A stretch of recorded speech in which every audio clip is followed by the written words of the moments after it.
성찰의 기회, 그런 제목으로 하나님의 말씀을 전하겠습니다.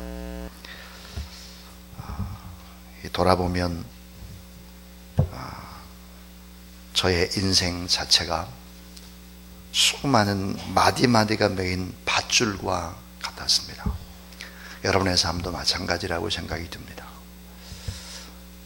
저보다 연세가 훨씬 더 많은 장로님들도 계시고 또 권사님도 계신데 인생에 관한 얘기, 고난에 관한 얘기할 때가 좀 부끄럽긴 합니다만은, 그러나 다 공통적인 이야기니까요.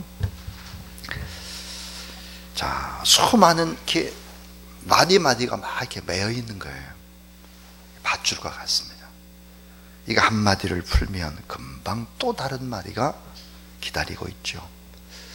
거친 파도가 내게 닥치면 또 다른 파도가 또 밀려오는 거예요. 그러고는 가끔 또 이 너울성 파도가 와가지고 뒤에서 또 치기도 하죠. 예측 불허입니다. 인생이란 그 과정을 통해서 저는 아주 귀중한 교훈 하나를 발견하게 되었습니다. 그게 뭐냐면, 아무리 힘들어도 문제의 마디는 풀린다라고 하는 지혜입니다. 아무리 힘들고 어려워도, 인생에 문제가 있어도 주님 의지하고 주님 앞에 나가면 그 맺혀진 매듭이 풀려가기 시작한다. 믿으시기 바랍니다. 감사하면서 끝까지 하나님 의지하며 기도하면 오히려 그 어려움 때문에 더 잘 된다. 믿으시기 바랍니다. 자, 어떤 문제가 생길 때 나를 돌아보는 사람, 그리고 기도하는 사람, 그리고 더 연약한 자를 가슴에 품는 이런 사람들의 인생은 결국은 행복으로 물들이는 것입니다. 자, 좋은 이야기를 전하면서 나도 좋아지는 거죠. 신앙이란 뭘까? 물드는 것입니다. 좋은 이야기, 좋은 축복, 격려, 위로, 희망, 사랑, 긍휼, 이런 것들을 계속 나누다가 나도 그런 사람이 되는 거예요. 그러니까 나쁜 얘기를 나누게 되면 나쁘게 물드는 거죠. 독일의 베를린의 막스 프랭클 연구소가 15년 동안 1000명을 대상으로 나이와 지혜의 연관성을 연구했습니다. 연구소는 오랜 연구를 통해서 지혜로운 사람들의 몇 가지 공통점을 발견했습니다. 그 지혜로운 사람은 누굴까? 대부분 다 역경을 극복한 사람입니다. 고난을 일찍 만난 사람이죠. 이 고난을 극복한 경험이 있는 사람이 지혜로운 사람이다, 이거 밝혀냈습니다. 자, 인생의 어두운 단면을 체험한 사람들이 평탄한 삶을 살아온 사람보다 훨씬 더 지혜롭더라 하는 거예요. 훨씬 더 잘 이렇게 어려움을 극복한 사람들이 개방적이고 창조적이고 나이가 들수록 점점점 지혜의 빛을 발하더라 그랬습니다. 막스 프랭클 연구소에서는 인생의 문제를 깊이 생각하는 사람들이 지혜를 얻는다고 발표하고 있습니다. 여러분, 지혜가 얼마나 중요할까요? 잠언 3장 13절부터 14절에 보니까 지혜를 얻는 자와 명철을 얻는 자는 복이 있나니 지혜를 얻는 것이 은보다 낫고 정금보다 낫고 진주보다 더 낫다. 지혜가 그런 거예요. 지혜가. 자, 잠언 16장 16절에도 이렇게 돼 있죠. 따라하세요. 지혜를 얻는 것이 금을 얻는 것보다 얼마나 나은고, 명철을 얻는 것이 은을 얻는 것보다 더욱 나으니라. 그러니까 지혜가 제일이다, 최고예요. 금, 은, 돈 이런 것보다도 정말 최고는 지혜다. 근데 그 지혜는 언제 생기느냐?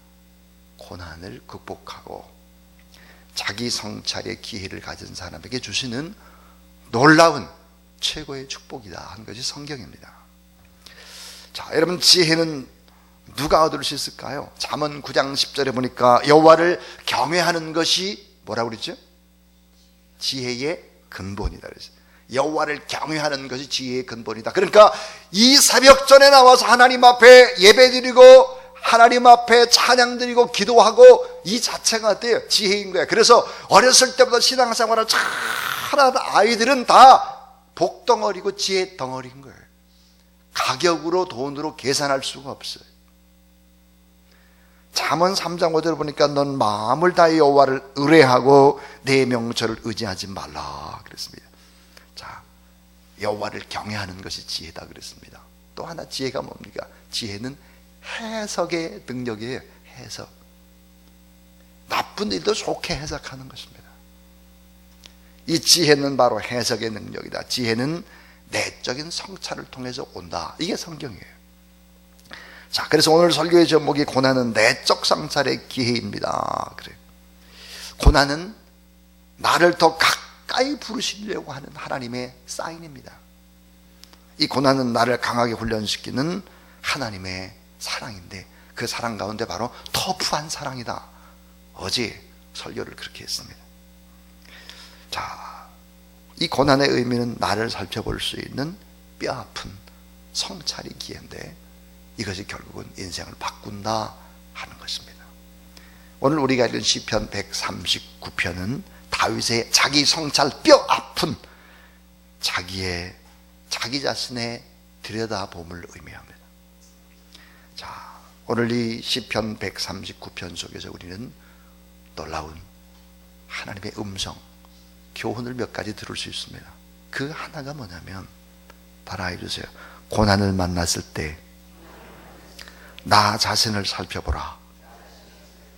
고난을 만났을 때 하나님 앞에서 나 자신을 살펴보라 하는 거예요. 자, 하나님은 우리의 언행심사를 다 지켜보고 계시죠. 알고 계십니다. 내가 모르는 것도 훤히 알고 있습니다. 그래서 시편 139편 1절부터 4절을 보니까 여호와께서 나를 살펴보셨으므로 나를 아시나이다. 주께서 내가 앉고 일어섬을 아시고 멀리서도 나의 생각을 밝히 아시오며 나의 모든 길과 내가 눕는 것을 살펴보셨으며 나의 모든 행위를 익히 아시오니 여호와여 내 혀의 말을 알지 못하시는 것이 단 하나도 없으시니라 그랬습니다. 다 아는 거예요. 하나님이. 내가 잘 모르는 것도 알아요. 저는 참 깜짝 놀란 경험이 있습니다. 저의 아버님이 살아계실 때 몸이 불편해서 MRI를 찍었습니다. MRI를 찍었는데 의사 선생님이 판독을 하길 이렇게 판독을 했습니다. 젊어서 중풍이 살짝 왔습니다. 중풍이. 그러면 설명을 해주는 거예요. 이 뇌의 혈관이 막힌 흔적이 있지 않습니까? 중풍이 온 것입니다. 근데 그 중풍을 이겼다는 거예요. 깜짝 놀랐어요. 중풍을 이겨낼 수도 있구나. 저의 형님이 또 MRI를 찍었는데 척추에 결핵균이 들어가서 척추가 아주 많이 상했다는 거예요. 이 결핵균이 신장 콩팥으로 들어가가지고 결국은 콩팥을 수술할 수밖에 없다 그래요. 근데 형님은 결핵을 앓은 줄을 모르는 거죠. MRI를 찍어보니까 어때요? 이 결핵균이 척추에도 들어가고 이번에는 또 신장에 들어가가지고 잘라내야 된다는 거예요. 저희 아버님께서 6.25 때 피난을 대구로 가셨다고 합니다. 대구. 너무 불쌍하고 가난한 폐병 환자를 만나가지고 전쟁이 끝나자 그 폐병 환자를 데리고 집으로 오신 거예요. 그때 저의 형님의 나이가 5살입니다. 같이 사는 거예요. 저의 형님한테 이 폐병의 균, 결핵균이 들어간 거죠. 그래서 허리 때문에 많이 고생을 하시고 신장 하나를 떼어내고, 근데 우리는 그거 몰랐는데 나중에 MRI를 찍어보니까 다 한 거예요. 여러분, 내가 나를 잘 모르죠. 내가 했던 말 잘 몰라요. 내가 했던 행동 잘 모릅니다. 근데 오늘 성경에 보니까 하나님은 어때요? 다 안 되는 거예요. 다. 다윗은 하나님 앞에서 이런 하나님 앞에 자신을 살펴보기 시작합니다. 하나님의 면전에서 자신의 정난한 모습을 들여다보았습니다. 현미경으로 세포를 다 들여다보듯이 가장 세밀한 부분까지 다 들여다보면서 다윗은 이것을 알았습니다. 하나님이 다 알고 계셨구나. 하나님이 다 보셨어. 하나님이 다 셈하고 계셨어. 내 믿음의 무게가 이게 얼마나 나가는데 하나님은 다 달아가지고 알고 계시는구나. 그러면서 이런 얘기를 하죠. 자신의 앉고 일어섬을 아시고 모든 생각과 행동하는 일을 아시고 내가 침상에 눕는 것까지도 다 아시고 바다 끝에 가도 다 아시고 무덤 속에 들어갔는데도 다 아는구나 하나님이. 시편 139편 3절에 보니까 살펴보셨으므로 라고 하는 것은 샅샅이 철저히 파헤쳐 조사하다, 그런 뜻입니다. 나의 입술의 모든 말과 나의 마음의 묵상이 주께 연락되기를 원한다. 내 말은 그냥 흘러지나가는, 바람이 흘러지나가는 것이 아니라 이 말은 그대로 다 하늘나라로 올라가는 거예요. 향기되어 올라가는 거죠. 여러분 꼭 기억해야 될 것이 있습니다. 여러분이 하는 말이 기도고 생각이 기도인 것입니다. 생각. 입으로 꼭 간구하는 것만이 기도는 아니에요. 에베소 3장 20절에서 바울은 생각하는 것보다 더 넘치도록 채우시는 하나님 그랬습니다. 우리가 생각만 해도 이게 이루어졌네 이런 얘기 하잖아요. 이 생각도 기도고 우리의 말도 기도인 것이죠. 자, 그래서 여러분 우리가 이 고난을 만났을 때 나 자신을 하나님 앞에 살펴보면서 내 마음을 점검하며 내 지금까지의 삶의 자치들을 한번 적나라하게 현미경으로 세포를 들여다보듯이 그렇게 들여다보는 것입니다. 이런 성찰이 위대한 지혜자를 만드는 것입니다. 두 번째입니다. 자, 고난을 만났을 때 어떻게 되느냐 따라해 주세요. 쓴 물을 뱉고 단물을 내라. 쓴 물을 뱉고 단물을 내라. 이 말이 뭘까? 나쁜 말을 빼내라는 거예요. 내 안에서 나쁜 말을 빼내고 축복의 말로 내 가슴을 채우고 내 마음을 채우는 것입니다. 쓴 물을 뱉어내야 돼요.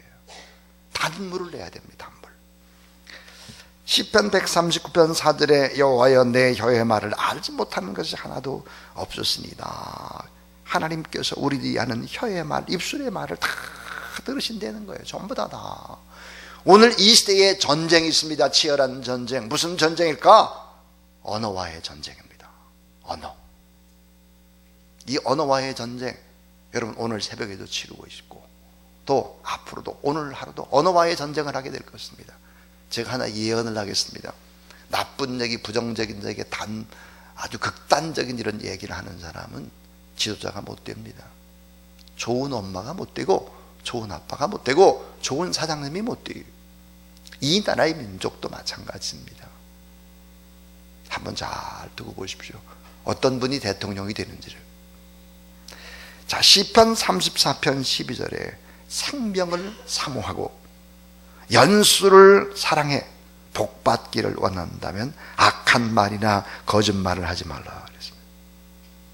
정말 복받기를 원한다면 시편 34편 12절 악한 말이나 거짓말하지 말라. 결국은 어때요? 언어의 싸움이 되는 거예요. 축복과 저주라고 하는 것이. 이사야는 하나님을 만났을 때 자기의 입술의 부정함을 괴로워하면서 핀 스스로 내 입술을 좀 찢어달라고 그렇게 하나님 앞에 고백을 했습니다. 혀는 인간의 운명을 결정하는 것입니다. 말은 사라지지 않습니다. 그대로 다 하늘로 올라갑니다. 하늘로 올라갈 뿐만 아니라 내 주변의 사람들 속에 씨앗으로 심겨지는 것입니다. 마음에 쌓이는 것이죠. 그래서 여러분 인간은 좋은 말을 하다가 나도 물이 드는 거예요. 칭찬과 축복과 위로를 하다가 나도 그런 사람으로 바뀌는 거예요. 따라해 주세요. 유통하면 변합니다. 예, 내가 뭘 이렇게 남한테 이렇게 유통하잖아요. 그러면 나도 물들어요. 나도 변하는 것입니다. 그래서 우리가 늘 우리가 무심코 내뱉은 말 때문에 다른 사람이 상처받는 것을 종종 보고 느끼죠. 왜 그럴까 하는 거예요. 왜 그럴까? 여러분 다 아시는 것 같아도 곰곰이 생각해 봐요. 무심코 내뱉은 말 때문에 다른 사람의 상처를 받는 것을 종종 보고 느끼는데 왜 그럴까? 그 이유는 뭘까? 그것은 바로 내 속을 축복의 말로 채우질 않았기 때문입니다. 자, 내 속을 축복의 말로 가득 채워야 내 입에서 축복의 말이 나가는 거예요. 그 축복의 말이 나가야 주변의 사람이 사는 거예요. 잘 되는 거예요. 여러분, 시크릿이라고 하는 책 속에서 좋은 말을 하면 좋은 것들이 움직여서 내게로 온다 그러잖아요. 자, 그래서 누가복음 6장 45절에 따라해 주세요. 선한 사람은 마음에 쌓은 선에서 선을 내고 악한 자는 그 쌓은 악에서 악을 내나니 마음에 가득한 것을 입으로 말함이니라. 그렇습니다. 마음에 가득한 것이 입으로 튀어나오는 거예요. 그러니까 정말 많이 사랑도 받고 사랑도 베풀고 많이 귀하게 여김을 받고 또 주변의 사람도 섬기면서 이런 것들이 점점점 쌓여가야 되는 거죠. 야고보 3장 10절부터 11절에 보니까 한 입에서 찬송과 저주가 나오는도다. 내 형제들아, 이것이 마땅하지 아니하니라. 샘이 한 구멍으로는 어찌 단물과 쓴물을 동시에 내겠느냐. 그럴 수 없다는 거예요. 자, 여러분, 한 샘에서 단물도 나오고 쓴물도 나오는 그런 물은 없어요. 그런 샘이 없죠. 쓴 물이 나오는 샘은 그 샘의 근원을 고쳐버려야 돼요. 이거를 고쳐야 됩니다. 만약 그 근원을 고치지 않는 한 계속 쓴물만 납니다. 쓴물을 계속해서 나오게 되면 이 쓴물을 아주 가까운 주변의 사람들이 마시게 되죠. 불행해집니다. 자, 마찬가지로 찬송과 저주가 한 입에서 나올 수가 없습니다. 우리의 입술에는 축복의 말, 선한 말, 긍휼의 말, 사랑의 말, 격려의 말, 위로의 말, 희망의 말을 여러분이 전하면서 여러분도 그런 사람으로 물들어서 축복을 받고 변하는 그런 여러분이 될 수 있기를 주의 이름으로 축원합니다. 창세기 12장 3절, 너를 축복하는 자에게는 내가 복을 내리고 너를 저주하는 자에게는 내가 저주하리니 땅의 모든 족속이 너로 말미암아 복을 얻을 것이라 하신지라 그랬습니다. 무슨 얘기입니까? 내가 다른 사람을 축복해야 내가 복을 받는 것입니다. 그러니까 좋은 일을 해야, 내가 좋은 말을 해야 복은 내가 받죠. 물드는 거예요. 그렇게 물드는 거예요. 신앙이 뭘까? 신앙은 물드는 거예요. 교회의 분위기가 어때요? 좋아야 돼요. 사랑으로. 그럼 나도 물들어요. 네. 그래서 우리가 늘 하나님 앞에 기도해야 될 것이 있습니다. 하나님, 오늘도 입술과의 전쟁입니다. 내 입술을 고쳐주십시오. 내 마음을 고쳐주십시오. 내가 만나는 사람들이 다 잘된 만남의 축복을 허락해 주십시오. 이렇게 기도해야 하는 것이죠. 마지막 세 번째입니다. 자, 우리가 이 고난을 받을 때 어떻게 해야 될까? 그거는 하나님의 임재와 동행을 의식하십시오 하는 거예요. 하나님의 임재와 하나님의 동행을 의식하라. 그리고 기도하면 다 응답된다는, 100% 응답된다는 거예요. 하나님의 임재와 하나님의 동행을 의식하면서 기도해보라 하는 거예요. 말과 생각이 하나님을 기쁘시게 하는 도구가 된다. 아까 그랬어요. 생각이 기도고 말이 기도다. 소원을 품고 고백하는 것이 기도다. 반드시 기억하십시오. 하나님이 다 알고 계신다. 듣고 계신다. 어디로 가든지 하나님의 영이 여러분과 함께하고 계심을 믿으시기를 바랍니다. 하늘에 올라가도 바다 끝에 갈지라도 지하에 있을지라도 숲속에도 어둠 속에도 심지어 무덤 속에까지 하나님은 다 거기 계신다. 하나님을 만난 사람의 고백입니다. 하나님의 임재와 하나님의 동행을 의식한다면 먼저 나 자신을 살펴야 합니다. 그리고 주님의 몸인 교회를 살펴보십시오 하는 거예요. 또 하나는 작은 자를 살펴보십시오. 인간도 알지만 모르는 것이 있습니다. 나도 나를 모를 때가 있습니다. 하나님은 다 아십니다. 자, CCTV에서 서울 강남에 사는 사람들 한 번에 하루에 CCTV가 몇 번이 찍힐까? 저 깜짝 놀랐습니다. 80번 찍힌대요, 하루에. 80번. 예. 여러분 모르는 사이에 여러분이 80번이나 찍힙니다. 강남에 사는 사람은 80번. 다 찍혀요. 다. 인간도 다 찍는데 하나님이 못 찍겠어요? 다 찍지. 그래서 우리를 살펴야 된다. 나 자신을 성찰할 때 오는 축복이 뭘까 하는 거예요. 아까 말했죠. 나라주시 지혜의 축복. 고난이 올 때 스스로 돌아보면 결국은 지혜를 얻게 돼요. 또 하나요, 지혜를 얻는 것뿐만 아니라 또 얻는 것이 있습니다. 성경은 뭘까? 좋은 사람을 얻는다는 거예요. 좋은 사람. 어려운 일이 있을 때 하나님 앞에 나 자신을 성찰해 보면 사람을 얻는데요. 왜 어떻게 사람을 얻을까? 사랑이 생겨나니까요. 하나님 앞에서 나를 돌아보는 사람은 악할 수가 없습니다.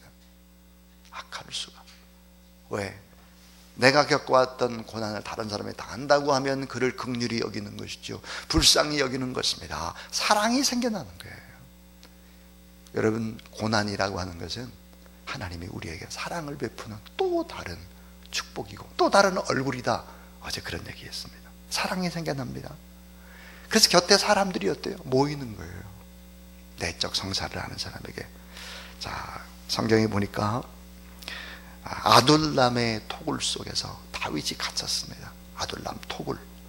근데 이 토굴 속으로 그 당시에 비류들이 모이기 시작했습니다. 성경에 보니까 460명쯤 모였다 그래요. 비류들이 모였습니다. 다 상처받고 가난하고 어려운 사람들입니다.